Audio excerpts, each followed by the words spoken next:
बिना किसी सेना और बिना किसी राजपाट के एक आम सा लड़का कैसे भारत का पहला महान सम्राट बन गया।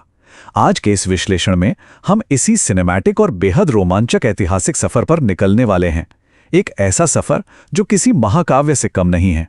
सीन को इमेजिन कीजिए, आज से लगभग 2300 साल पहले का भारत।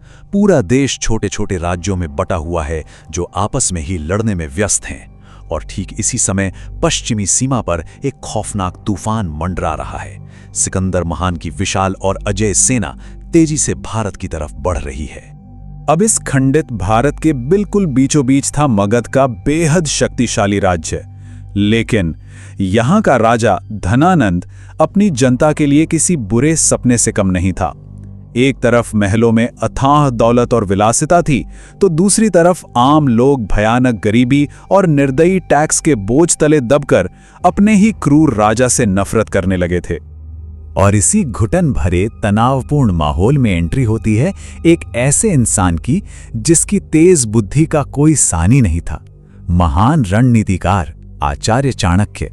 उन्होंने भरे दरबार में राजा को उस विदेशी खतरे के बारे में चेतावनी देने की कोशिश की, लेकिन सत्ता के नशे में चूर धनानंद ने बात सुनना तो दूर, उस प्रखर विद्वान का सरेआम घोर अपमान कर दिया। अब यहां से कहानी पूरी तरह पलट जाती है। उस भयानक अपमान ने एक ऐसी प्रतिज्ञा को जन्म दिया जिसने इतिहास की धारा ही मोड़ दी। उसी राजसभा में गुस्से में उबलते हुए चाणक्य ने नंदवंश को जड़ से उखाड़ फेंकने की कसम खाई। यह सिर्फ एक चेतावनी नहीं थी, ये उस तूफान की शुरुआत थी जो सब कुछ बदलने वाला था। लेकिन इस नामुमकिन सी दिखने वाली प्रतिज्ञा को पूरा करने के लिए एक अचूक हथियार तो चाहिए था ना। और वो हथियार उन्हें मिला एक धूल भरे गांव में। वहां एक बेहद होशियार लड़का अपने दोस्तों के बीच बिल्कुल एक राजा की तरह बैठकर उनके झगड़े सुलझा रहा था। चाणक्य की पारखी नजरों ने एक ही पल में समझ लिया कि इस आम से दिखने वाले लड़के चंद्रगुप्त के अंदर एक चक्रवर्ती सम्राट छिपा है। इसके बाद शुरू हुई एक कड़ी तपस्या।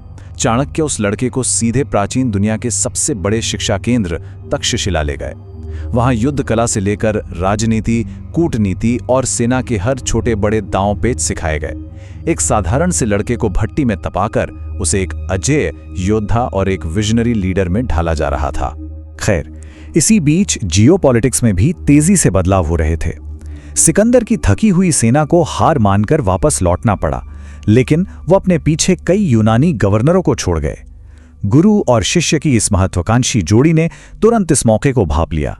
उनके लिए ये कमजोरी एक बहुत बड़ा सामरिक अवसर बन गई थी।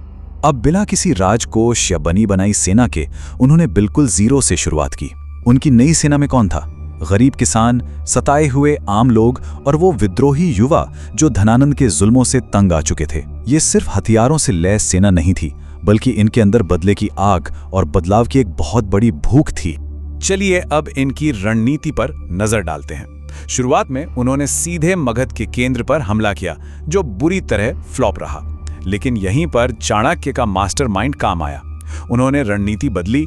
पहले जासूसों का एक तगड़ा नेटवर्क बनाया, फिर राज्य के बाहरी किनारों पर धीरे धीरे कब्जा किया, और जब दुश्मन एकदम कमजोर पड़ गया तब जाकर सीधा केंद्र पर फाइनल वार किया। इस मास्टर स्ट्रोक का नतीजा क्या हुआ? एक बेहद भयंकर और रक्त रंजित युद्ध में मगध की राजधानी आखिरकार घुटनों पर आ गई। सदियों से अजेय माने जाने वाले नंद वंश का झंडा हमेशा के लिए मिट्टी में मिल गया। चाणक्य की वो ऐतिहासिक प्रतिज्ञा पूरी हुई और एक निरंकुश शासन का हमेशा के लिए अंत हो गया। तो सबसे अहम बात यह है कि इस जीत के बाद 322 ईसा पूर्व में आधिकारिक तौर पर मौर्य साम्राज्य की नींव रखी गई। इतिहास में ऐसा पहली बार हुआ था जब उत्तर भारत का इतना बड़ा और बिखरा हुआ हिस्सा एक ही झंडे के नीचे एक संप्रभु शक्ति के रूप में इतनी मजबूती से एकजुट हुआ था। लेकिन सच कहूं तो ये शांति ज्यादा दिन टिकने वाली नहीं थी। सिकंदर के उत्तराधिकारी सेल्यूकस निकेटर ने अपने पुराने इलाके वापस छीनने के लिए एक बहुत बड़ा हमला कर दिया, पर उसे शायद अंदाजा नहीं था कि इस बार उसका सामना किसी कमजोर राज्य से नहीं, बल्कि भारत के नए और बेहद ताकतवर सम्राट चंद्रगुप्त मौर्य से होने वाला था। सेल्यूकस को एक बहुत ही करारी हार का सामना करना पड़ा। और यहां चंद्रगुप्त की कूटनीति का एक और शानदार रूप देखने को मिलता है। हारने के बाद सेल्यूकस को एक ऐतिहासिक संधि करनी पड़ी। अपने कई बड़े प्रांत सौंपने पड़े और अपनी बेटी की शादी भी चंद्रगुप्त से करनी पड़ी। लेकिन इसके बदले में चंद्रगुप्त ने उसे 500 खूंखार युद्ध हाथियों का एक शानदार तोहफा दिया। प्राचीन इतिहास की ये सबसे मशहूर संधियों में से एक मानी जाती है। विदेशी खतरे को जड़ से खत्म करने के बाद इस साम्राज्य का जो विस्तार हुआ वो सच में अकल्पनीय था। सोचकर देखिए, आज के अफगानिस्तान के ऊंचे पहाड़ों से लेकर बंगाल की खाड़ी तक मौर्य साम्राज्य फैल चुका था। चंद्रगुप्त मौर्य का ये अखंड भारत उस समय की पूरी दुनिया की सबसे बड़ी महाशक्तियों में से एक बन गया था। इस विशाल साम्राज्य के बिल्कुल दिल में बसी थी इसकी महान राजधानी पाटलिपुत्र, एक बेहद भव्य, सुरक्षित और समृद्ध महानगर। गगनचुंबी इमारतें, चौड़ी सड़कें और व्यापार से भरे बाजार। दुनिया भर से जो भी विदेशी यात्री यहां आते, वो इस शहर की वास्तुकला और अभेद्य सुरक्षा देखकर पूरी तरह से दंग रह जाते थे। अब ये जो इतनी जबरदस्त आर्थिक और सामाजिक तरक्की थी, ये कोई तुक्का नहीं था। इसके पीछे था चाणक्य के दिमाग का जादू, यानी अर्थशास्त्र। ये एक इतना डिटेल्ड मैनुअल है जिसने अर्थव्यवस्था, कानून और सैन्य रणनीतियों के ऐसे कड़े नियम बनाए जिनके दम पर पूरा का पूरा साम्राज्य किसी एकदम स्मूथ मशीन की तरह काम करता था। अगर हम इस बदलाव को साइड बाय साइड देखें तो फर्क साफ नजर आता है। कहाँ वो पहले का आपस में लड़ता, भारी टैक्स से दबा हुआ अस्थिर भारत, और कहाँ ये नया मौर्य काल, कड़े कानून, फलता फूलता अंतर्राष्ट्रीय व्यापार और एक बेहद मजबूत इंफ्रास्ट्रक्चर। चंद्रगुप्त ने सचमुच इस पूरे भूभाग की काया ही पलट दी थी।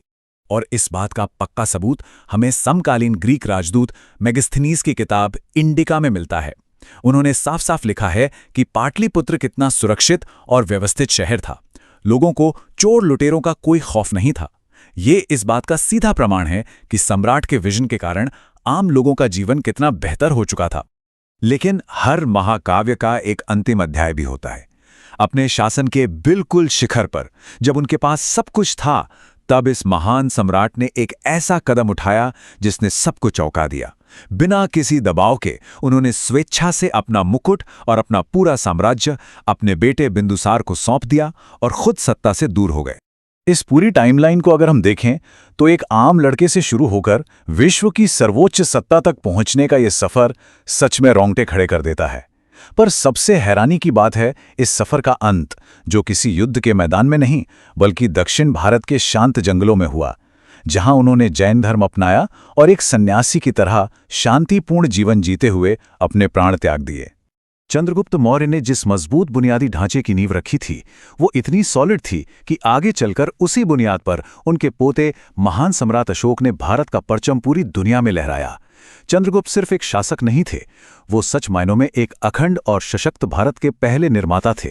एकता, ताकत और जीरो से हीरो बनने की ये ऐतिहासिक कथा हमें एक बहुत बड़े सवाल के साथ छोड़ जाती है। इस अदम्य इच्छा शक्ति और चाणक्य के उस विजनरी मार्गदर्शन को देखने के बाद क्या हम कह सकते हैं कि चंद्रगुप्त मौर्य भारतीय इतिहास के सबसे महान सम्राट थे? इस बारे में जरूर सोचिएगा।